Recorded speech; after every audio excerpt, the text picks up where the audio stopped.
સવારમાં રસોડામાં મળી? અરે સાસુમાં જે રક્ષાબંધન છે ને તો હમણાં મારો ભાઈ આવશે તેના માટે આજની બધી ફેવરિટ વસ્તુ બનાવું છું. મીઠાઈ બનાવી નાખી સાસુમાં મેં તો આજે. હા એ તો તારો ભાઈ દર રક્ષાબંધન 100 રૂપિયા આપીને જાય છે એ જ ને. હા પણ વાંધો ને, આપણે તો શું ભાઈ બહેન નો પ્રેમ જોવાનો હોય ને, પૈસા તો શું. અરે સાસુમાં આજ વખતે તો મારા ભાઈની નોકરી લાગી ગઈ ને, તો જોજો તો મને કેટલું આપે. હા એ તો જોઈ બહુ બેટા. અરે મારો ભાઈ આવી ગયો છે સાસુમાં. અરે આવો ભાઈ. અરે આવો બેટા, કેમ છે? એકદમ મજામાં. તમને કેમ છે આંટી? હા બસ જો આ રહ્યા એવા. ભાઈ 1 મિનિટ આવતો અંદર, કામ છે.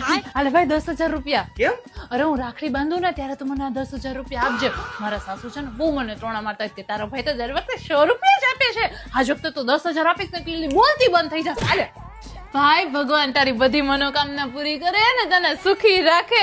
અરે સાસુમાં તમને ખબર છે, નાનપણથી જ મારું એટલું ધ્યાન રાખે ને, મને કોઈ દિવસ એકેય વસ્તુની કમી નથી થવા દીધી, હે ને ભાઈ?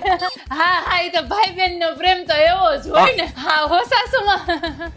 હાલે બેન હાલે, તને રક્ષાબંધન ના. અરે ભાઈ 100 રૂપિયા હજી કઈ. અરે હાચે જો, શુકર નો રૂપિયો કેમ ભૂલાઈ ગયો? અરે ભાઈ હજી ઓલું. અરે મોઢું તો મીઠું કરાવવું જ પડે ને, તારા માટે મીઠાઈ લઈ આવ્યો છું. અરે ભાઈ હજી ઓલું. આશીર્વાદ બેન, તું ખુશ રહે. અરે મારો ભાઈ મીઠાઈ ને બધું લઈ આવ્યો. જો સાસુમાં મારું કેટલું ધ્યાન